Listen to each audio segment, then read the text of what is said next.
Hello everyone, welcome to Keno academy YouTube channel. So ನಾವೆಲ್ಲ expect ಮಾಡ್ತಾ ಇದ್ದಿದ್ದು ನಾರ್ಸೆಟ್ 8ಗೋಸ್ಕರ. ಓಕೆನಾ? ಸೊ ನಾರ್ಸೆಟ್ 8ಗೋಸ್ಕರ ವೇಟ್ ಮಾಡ್ತಾ ಇದ್ವಿ. ಸೊ ನಾರ್ಸೆಟ್ 8 ನೋಟಿಫಿಕೇಶನ್ ಬಂದಾಗಿದೆ. ಸೊ ಈ ನರ್ಸಿಂಗಲ್ಲಿ ನಮಗೆ ಇದ್ದಂಥ ಆಪರ್ಚುನಿಟೀಸು ಬೇರೆ ಯಾವ ಡಿಪಾರ್ಟ್ಮೆಂಟ್ ಅವರು ಕೂಡ ಇಲ್ಲ. ಓಕೆ, ನರ್ಸಿಂಗಲ್ಲಿ ಇದ್ದಂಥ ಆಪರ್ಚುನಿಟೀಸು ಬೇರೆ ಯಾರಿಗೂ ಇಲ್ಲ ಕರೆಂಟ್ಲಿ, ಹೇಳಬೇಕು ಅಂತಂದರೆ. ಯಾಕೆ ಅಂತಂದರೆ, ಜಸ್ಟ್ ಈಗ ನೋಡಿ, ನಾಳೆ ಸಿಯರಿ ಎಕ್ಸಾಮ್ ಇದೆ. ಎಸ್ ಎಸ್ ಸಿ ಆಗಿರಬಹುದು, ಎಸ್ ಎನ್ ಆಗಿರ್ಬೋದು, ಎಕ್ಸಾಮ್ ನಾಳೆ ಇದೆ. ಆ ಎಕ್ಸಾಮ್ ಕಂಪ್ಲೀಟ್ ಆಗಿಲ್ಲ, ಮತ್ತೆ ಆಲ್ರೆಡಿ ನಾರ್ಸೆಟ್ 8 ನೋಟಿಫಿಕೇಶನ್ ಬಂದಿದೆ. Just imagine how lucky we are. Okay. So ಆಮೇಲೆ ಇನ್ನೊಂದೇನಪ್ಪ ಅಂತಂತಂದ್ರೆ, ಬಂದಿರತಕ್ಕಂಥ ಆಪರ್ಚುನಿಟೀಸನ್ನು ಯಾರು ಸರಿಯಾಗಿ ಯುಟಿಲೈಸ್ ಮಾಡ್ಕೊತಾರೆ, ದೇ ಆರ್ ದ ಲಕ್ಕೀಸ್. ಎಲ್ಲರೂ ಅಲ್ಲ. ಓಕೆ. ಸೊ ಈಗೇನು ಆಪರ್ಚುನಿಟಿ ಬಂದಿದೆ, ಸೊ ಅದನ್ನು ಉಪಯೋಗ ಮಾಡ್ಕೊಳ್ಳಿ. ಆಮೇಲೆ ನೆಕ್ಸ್ಟ್ ಒಂದು ಸ್ವಲ್ಪ ಬ್ಯಾಡ್ ಲಕ್ ಏನಪ್ಪ ಅಂತಂತಂದರೆ, 2025ರಲ್ಲಿ ಯಾರು B S C nursing output ಆಗಿದ್ದಾರೆ ಮೊನ್ನೆ. ಓಕೆ, 2025 ಔಟ್ಪುಟ್ ಆಗಿರೋರು ಹಾಕೋದಕ್ಕೆ ಸ್ವಲ್ಪ ಕಷ್ಟ ಆಗುತ್ತೆ, ಬ್ಯಾಡ್ ಲಕ್ ಅಂತ ಹೇಳ್ಬೋದು. ಯಾಕೆ ಅಂತಂತಂದರೆ, ಸೊ ನಿಮ್ಮದು ರಿಸಲ್ಟ್ ಜಸ್ಟ್ ಮೊನ್ನೆ ತಾನೇ ಬಂದಿದೆ. ಬಟ್ ನಿಮ್ಗೆ ರಿಜಿಸ್ಟ್ರೇಷನ್ ನಂಬರ್ ಬೇಕಾಗುತ್ತೆ compulsory, K N C. Okay, K N C registration number ಬೇಕು. ಕೆ ಎನ್ ಸಿ ರಿಜಿಸ್ಟ್ರೇಷನ್ ಬೇಕಪ್ಪ ಅಂತಂತಂದ್ರೆ ನಿಮಗೆ ಮಾರ್ಕ್ಸ್ ಕಾರ್ಡ್ ಬೇಕಾಗುತ್ತೆ. ಬಟ್ ನಿಮ್ದೇನು ಒರಿಜಿನಲ್ ಮಾರ್ಕ್ಸ್ ಕಾರ್ಡ್ ಬಂದಿಲ್ಲ. ಸೊ ಒರಿಜಿನಲ್ ಮಾರ್ಕ್ಸ್ ಕಾರ್ಡ್ ಬಂದಿಲ್ಲ ಅಂತಂತಂದರೆ you cannot do the registration. ಯಾಕೆ ಅಂತಂದರೆ, ಅಪ್ಲೈ ಮಾಡುವಾಗ ನಿಮಗೆ at least K N C number ಕೇಳ್ತಾರೆ. Okay, K N C registration number ಕೇಳ್ತಾರೆ.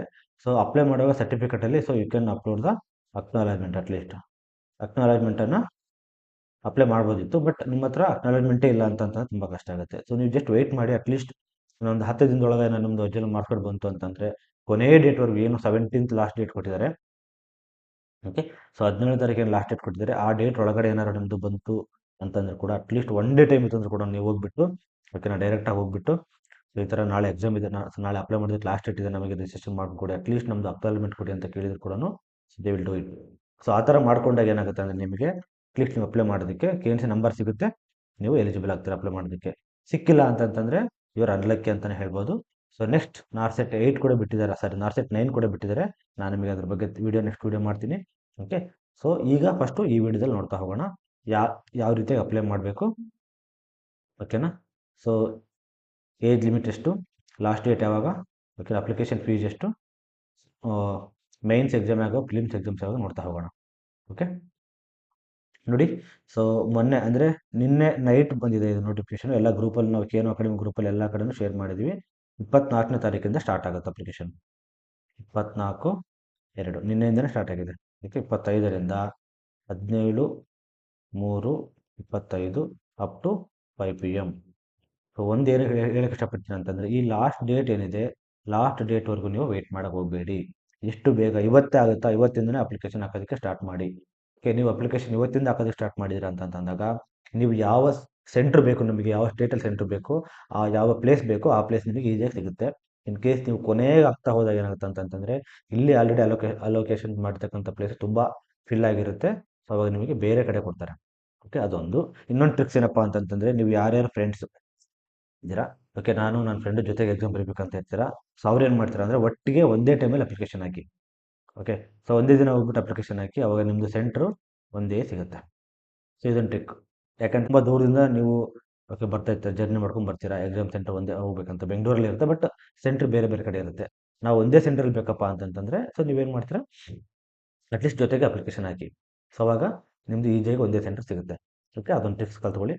ಸೊ ಅದಾದಮೇಲೆ ನೋಡಿ, ನಾನು ಹೇಳಿದಂಗೆ 17ನೇ ತಾರೀಕು ಲಾಸ್ಟ್ ಡೇಟ್ ಇದೆ. ಯಾರು ಮಿಸ್ ಮಾಡಬೇಡಿ. ಓಕೆ, ಅಷ್ಟರೊಳಗಡೆ ಹಾಕಿ. ಫೀಸ್ ಜಾಸ್ತಿ ಇಟ್ಟಿದ್ದಾರೆ, ನಾನು ಹೇಳ್ತೀನಿ ನಿಮಗೆ ಅದ್ರ ಬಗ್ಗೆ ಆಮೇಲೆ. ಓಕೆ, ಸೊ ಇದು ಪೇ ಬ್ಯಾಂಡ್. ಓಕೆ, ಲೆವೆಲ್ 7 ಅಂತ ಇರುತ್ತೆ.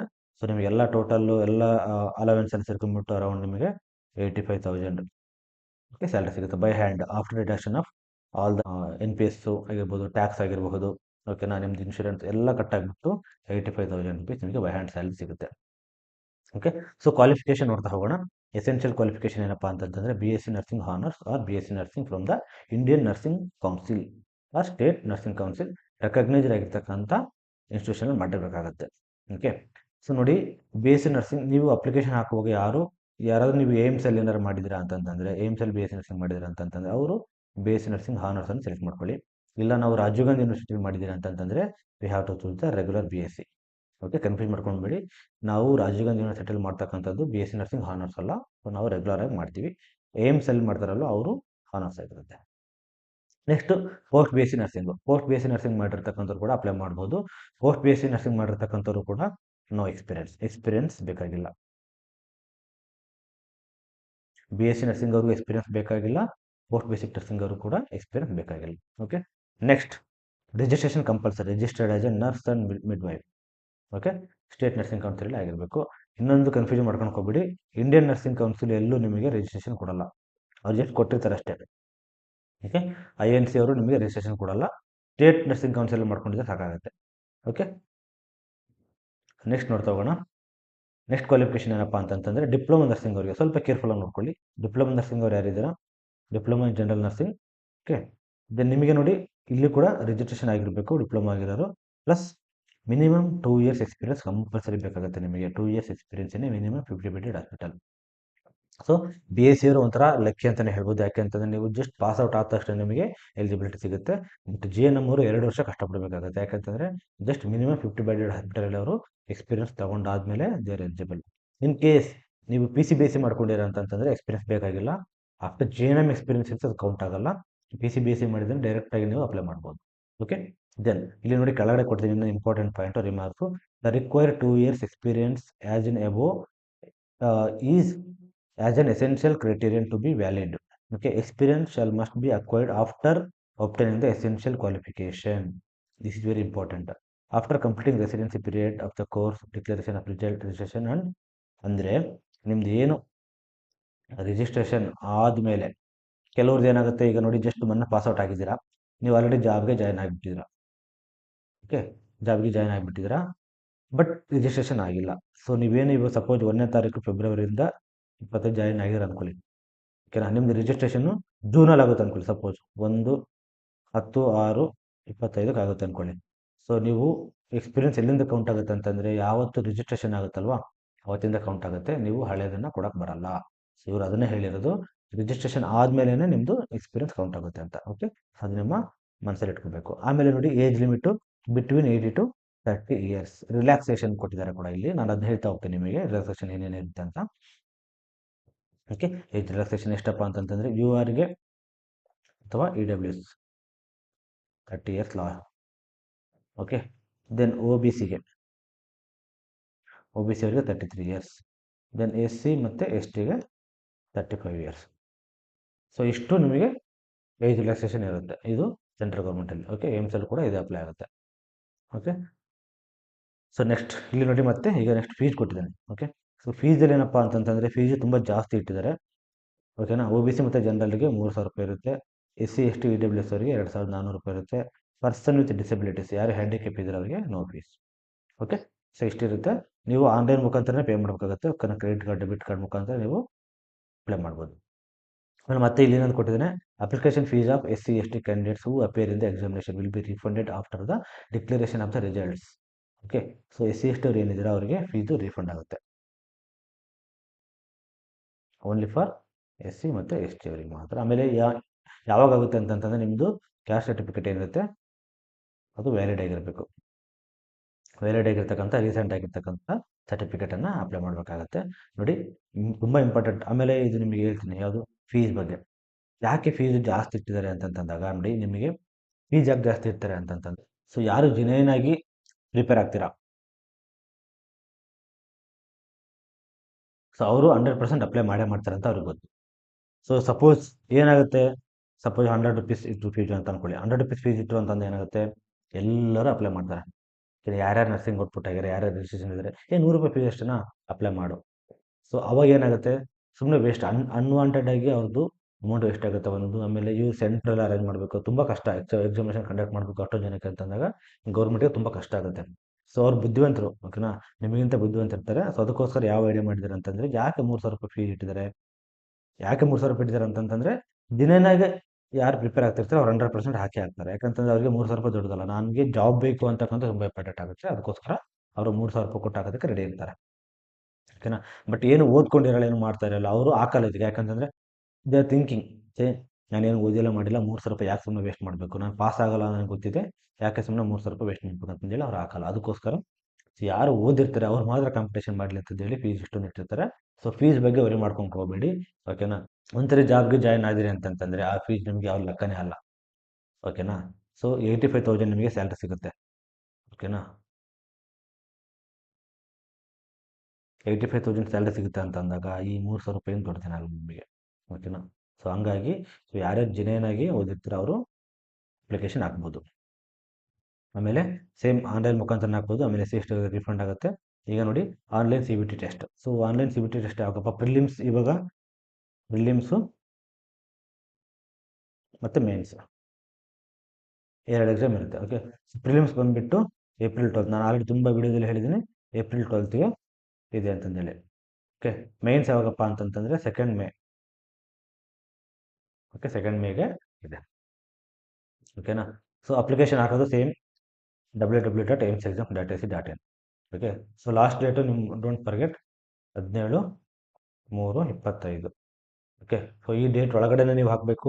ಓಕೆನಾ, ಎಷ್ಟು ಬೇಗ ಸಾಧ್ಯ ಆಗುತ್ತೋ ಅಷ್ಟು ಬೇಗ ಹಾಕಿ. ಓಕೆನಾ. ಸೊ ಅದಾದಮೇಲೆ ನಿಮಗೆ ಈ ವಿಡಿಯೋ ಡಿಸ್ಕ್ರಿಪ್ಷನಲ್ಲಿ ಅಪ್ಲೈ ಮಾಡೋದು ಲಿಂಕ್ ಕೊಟ್ಟಿರ್ತೀನಿ. ಓಕೆ, ಸೊ ಅದಾದಮೇಲೆ ಆನ್ಲೈನ್ ಅಪ್ಲಿಕೇಶನ್ ಹಾಕೋದು. ಆನ್ಲೈನ್ ಅಪ್ಲಿಕೇಶನ್ ಹಾಕೋದು ಸ್ಟೆಪ್ ಬೈ ಸ್ಟೆಪ್ ಹೇಗೆ ಹಾಕಬೇಕು ಅಂತಂದೇಳಿ ನಾನು ನಿಮಗೆ ಸಪ್ರೇಟ್ ವಿಡಿಯೋ ಮಾಡಿ ತೋರಿಸ್ತೀನಿ. ಓಕೆನಾ. ಸೊ ನೆಕ್ಸ್ಟ್ ಯಾವ ಥರ ಸಿ ಆರ್ ಅಪ್ಲಿಕೇಶನ್ ಹಾಕೋದು ಯಾವ ಥರ ಅಂತೇಳಿ ನಾನು ತೋರಿಸಿದ್ದೆ, ಅದೇ ಥರನೇ ನಾರ್ಸೆಟ್ ಅಪ್ಲಿಕೇಶನ್ ಹಾಕೋದು ಯಾವ ಥರ ಅಂತೇಳಿ ನಾನು ನಿಮಗೆ ವಿಡಿಯೋ ಮಾಡಿ ತೋರಿಸ್ತೀನಿ. ಓಕೆನಾ. ಸೊ ಅದಾದಮೇಲೆ ನಿಮಗೆ ಇನ್ ಕೇಸ್ ಡೌಟ್ ಇತ್ತು, ನಿಮಗೆ ಹಾಕಕ್ಕೆ ಬಂದಿಲ್ಲ ಅಂತಂತಂದರೆ, ಓಕೆ, ಅಪ್ಲಿಕೇಶನ್ ಹಾಕಕ್ಕೆ ಬಂದಿಲ್ಲ ಅಂತಂತಂದರೆ ನೀವು ಜಸ್ಟ್ KNO ಅಕಾಡೆಮಿ ಆಪ್ ಇದೆ. KNO ಅಕಾಡೆಮಿ ಆಪಲ್ಲಿ ಹೋಗ್ಬಿಟ್ರೆ ಅಲ್ಲಿ ಜಾಬ್ ಅಲರ್ಟ್ಸ್ ಅಂತ ಒಂದು ಫೋಲ್ಡರ್ ಇದೆ. ಓಕೆ, ಸೊ ಅಲ್ಲಿ ಹೋದ್ರಿ ಅಂತಂತಂದರೆ ಡೈರೆಕ್ಟಾಗಿ ನಿಮ್ಮನ್ನು ಅಪ್ಲಿಕೇಶನ್ KNO ಅಕಾಡೆಮಿ ಆಪ್ ಮುಖಾಂತರ ನೀವು ಅಪ್ಲಿಕೇಶನ್ ಹಾಕ್ಬೋದು. ಸೊ ಆ ಥರ ನಾವು ಆಪನ್ನು ರೆಡಿ ಮಾಡಿಸಿದ್ದಾರೆ. ಓಕೆನಾ. ಸೊ ಅಲ್ಲಿ ಜಾಬ್ ಅಲರ್ಟ್ಸ್ ಅಂತ ಸಿಗುತ್ತೆ KNO ಅಕಾಡೆಮಿಲಿ. ಡೈರೆಕ್ಟ್ ನೀವು ನಾರ್ಸೆಟ್ ಅಂತ ಕ್ಲಿಕ್ ಮಾಡಿದ್ರಿ ಅಂತಂತಂದರೆ ಡೈರೆಕ್ಟಾಗಿ ನಾರ್ಸೆಟ್ ಲಿಂಕ್ ಕರ್ಕೊಂಡು ಹೋಗುತ್ತೆ. ಸೊ ಈ ಥರ ಒಂದು ಫೆಸಿಲಿಟಿ ಕೂಡ ಇದೆ. ಆಮೇಲೆ KNO ಅಕಾಡೆಮಿ ಮುಖಾಂತರ ಏನು ಮಾಡ್ತಿದ್ದಾರೆ ಅಂತಂತಂದರೆ ನಿಮಗೆ test series. Okay, KNO academy ಮುಖಾಂತರ ಆನ್ಲೈನ್ ಟೆಸ್ಟ್ ಸೀರೀಸನ್ನು ರೆಡಿ ಮಾಡಿದ್ದಾರೆ. ಓಕೆನಾ. ಮಾರ್ಚ್ 1ರಿಂದ ಸ್ಟಾರ್ಟ್ ಆಗುತ್ತೆ. ಸೊ ಅದ್ರ ಬಗ್ಗೆ ಡೀಟೇಲ್ಸ್ ನೀವು KNO ಅಕಾಡೆಮಿ ಆ್ಯಪ್ ಡೌನ್ಲೋಡ್ ಮಾಡ್ಕೊಂಡಾಗ ಅದ್ರ ಬಗ್ಗೆ ನಿಮಗೆ ಡೀಟೇಲ್ಸ್ ಸಿಗುತ್ತೆ. ಓಕೆನಾ. ಸೊ ಆಪಲ್ಲಿ ಸೊ ಅಂದರೆ ಟಿಲ್ ಮೇನ್ಸ್ ಎಕ್ಸಾಮ್ವರೆಗೂ ನಿಮಗೆ ಸೂಪರ್ 60 ಅಂತಂದೇಳಿ ಒಂದು ಪ್ಲ್ಯಾನನ್ನು ರೆಡಿ ಮಾಡಿ ಬಿಡ್ತಾ ಇದ್ದಾರೆ. ಎಕ್ಸ್ಪರ್ಟ್ಸ್ ಎಲ್ಲ ಸೇರ್ಕೊಂಡ್ಬಿಟ್ಟು. ಸೊ ನೀವು ಅದನ್ನ ಯೂಟಿಲೈಸ್ ಮಾಡ್ಕೊಬೋದು. ಯಾರ್ಯಾರು ಪ್ರಿಪೇರ್ ಆಗಿದ್ದೀರಾ, ಸೊ ಕರ್ನಾಟಕದವರು ಯಾರಿದ್ದೀರಾ, ಸೊ ಕನ್ನಡದವರೇ ಮಾಡ್ತಿದ್ದಾರೆ. ಪ್ಲಸ್ ಎಕ್ಸ್ಪರ್ಟ್ಸ್ ನಾನೇನು ಹೇಳ್ತಿದ್ದೀನಿ ಎಲ್ಲ ತುಂಬ 5ರಿಂದ 10 ಎಕ್ಸಾಮ್ಗಳನ್ನು ಪಾಸ್ ಮಾಡಿರ್ತಕ್ಕಂಥವ್ರು ಕೂಡ ಇದ್ದಾರೆ. ಓಕೆನಾ. ಸೊ ಎಲ್ಲ ಎಕ್ಸ್ಪರ್ಟ್ಸ್ ಸೇರ್ಕೊಂಡ್ಬಿಟ್ಟು ನಿಮಗೆ ಕ್ವಶನ್ ಮಾಡ್ತಾ ಇದ್ದಾರೆ. ಸೊ ನೀವು ಇದನ್ನು ಏನು KNO ಅಕಾಡೆಮಿ ಮುಖಾಂತರ ಟೆಸ್ಟ್ ಸೀರೀಸ್ ಬರುತ್ತೆ, ತುಂಬ ಮಿನಿಮಲ್ ಅಮೌಂಟಲ್ಲಿ ಇರುತ್ತೆ. ಓಕೆನಾ. ಯಾಕೆಂದರೆ ಕನ್ನಡದವ್ರಿಗೆ ಹೆಲ್ಪ್ ಆಗಲಿ ಅಂತ ಹೇಳ್ಬಿಟ್ಟು ಮಾಡಿದ್ದಾರೆ. ಸೊ ಇದನ್ನು ನೀವು ತೊಗೊಬೋದು. ಓಕೆನಾ. ಸೊ ಅದಾದಮೇಲೆ ನೆಕ್ಸ್ಟ್ ಏನೇ ಡೌಟ್ಸ್ ಇತ್ತು ಅಂತಂತಂದರೆ, ಸೊ ನಿಮಗೆ ಹೆಲ್ಪ್ಲೈನ್ ನಂಬರ್ ಕೂಡ ಇರುತ್ತೆ. KNO ಅಕಾಡೆಮಿ ಹೆಲ್ಪ್ಲೈನ್ ಅಪ್ಲಿಕೇಶನ್ ಹಾಕೋದಾಗಿರ್ಬೋದು, ಅಥವಾ ಈ ಬೇರೆ ಏನೇ ಡೌಟ್ಸ್ ಬಂದರೂ ಕೂಡ ನೀವು ಆ ಹೆಲ್ಪ್ಲೈನ್ ನಂಬರಿಗೆ ಕಾಲ್ ಮಾಡಿದ್ರು ಕೂಡ ಅದು ನಿಮಗೆ ಹೆಲ್ಪ್ ಮಾಡ್ತಾರೆ. ಓಕೆನಾ. ಸೊ ಇದ್ರ ಜೊತೆಗೆ ಇನ್ನೂ ತುಂಬ ಫೀಚರ್ಸ್ ಎಲ್ಲ ಇದೆ ಅಪ್ಲಿಕೇಶನಲ್ಲಿ. ಅಪ್ಲಿಕೇಶನ್ ಡೌನ್ಲೋಡ್ ಮಾಡ್ಕೊಂಡಾಗ ಗೊತ್ತಾಗುತ್ತೆ, ನೋಡ್ಕೊಬೋದು. ಜಸ್ಟ್ KNO ಅಕಾಡೆಮಿ ಆಪ್ ಅಂತ ಸರ್ಚ್ ಮಾಡ್ಕೊಂಡ್ಬಿಟ್ರೆ ನಿಮಗೆ ಪ್ಲೇಸ್ಟೋರಿಗೆ ಸಿಗುತ್ತೆ. ಓಕೆನಾ. ಮೇಯ್ನು ಇವಾಗ ಸದ್ಯಕ್ಕೆ ನಾರ್ಸೆಟ್ಗೆ ಟೆಸ್ಟ್ ಸೀರೀಸ್ ಮಾತ್ರ ಬಿಟ್ಟಿದ್ದಾರೆ. ನೆಕ್ಸ್ಟು KEಗೆ ಕ್ಲಾಸ್ ಕೂಡ ಸ್ಟಾರ್ಟ್ ಆಗುತ್ತೆ. ಓಕೆನಾ. KEಗೆ ಕ್ಲಾಸಸ್ ಸ್ಟಾರ್ಟ್ ಆಗುತ್ತೆ. MSc nursing, BSc nursing, BC nursing ಇವರಿಗೆಲ್ಲನೂ ಸ್ಟಾರ್ಟ್ ಆಗುತ್ತೆ. ಓಕೆ, ಸೊ ಅದು it will take time. Just ರೀಸೆಂಟಾಗಿ ಸ್ಟಾರ್ಟ್ ಮಾಡಿದ್ದಾರೆ. So it will take time. Okay, so help ಆಗುತ್ತೆ. ಓಕೆ, ಸೊ ಈಗ ನಾರ್ಸೆಟ್ ಅಪ್ಲಿಕೇಶನ್ ನಾನು ಏನೇನು ಹೇಳಿದೆ, ಅಪ್ಲಿಕೇಶನ್ ಹಾಕೋದನ್ನು ಕೂಡ ನಿಮಗೆ ಯಾವ ಥರ ಹಾಕಬೇಕು ಅಂತಂದೇಳಿ ನಾನು ನಿಮಗೆ ಸಪ್ರೇಟಾಗಿ ವಿಡಿಯೋ ಮಾಡ್ತೀನಿ. ನಾಳೆನೇ ಮಾಡ್ತೀನಿ. ಓಕೆನಾ. ಸೊ ನಾಳೆ ಸೇರಿ ಎಕ್ಸಾಮ್ ಆದಮೇಲೆ ನಿಮಗೆ ಅಪ್ಲಿಕೇಶನ್ ಹಾಕೋದು ಹೇಗೆ ಅಂತ ಒಂದು ವಿಡಿಯೋ ಮಾಡ್ತೀನಿ. ಅದನ್ನು ನೀವು ನೋಡ್ಕೊಬೋದು ಡೌಟ್ ಇದ್ದವರು. ಓಕೆನಾ. ಸೊ ಇದು ನಿಮಗೆ ಫೀಸ್ ಎಷ್ಟು, ಲಾಸ್ಟ್ ಡೇಟ್ ಯಾವಾಗ, ಅಪ್ಲಿಕೇಶನ್ ಯಾವಾಗ ಸ್ಟಾರ್ಟ್ ಆಗುತ್ತೆ ಅದ್ರ ಬಗ್ಗೆ ನಾನು ನಿಮಗೆ ನೋಟಿಫಿಕೇಶನ್ ಎಕ್ಸ್ಪ್ಲೇನ್ ಮಾಡ್ತೀನಿ. ಆಮೇಲೆ ಡೀಟೇಲ್ ನೋಟಿಫಿಕೇಶನನ್ನು ಮತ್ತೆ ಬಿಡ್ತಾರೆ, ಅದನ್ನು ಕೂಡ ಎಕ್ಸ್ಪ್ಲೇನ್ ಮಾಡ್ತೀನಿ. Okay, thank you.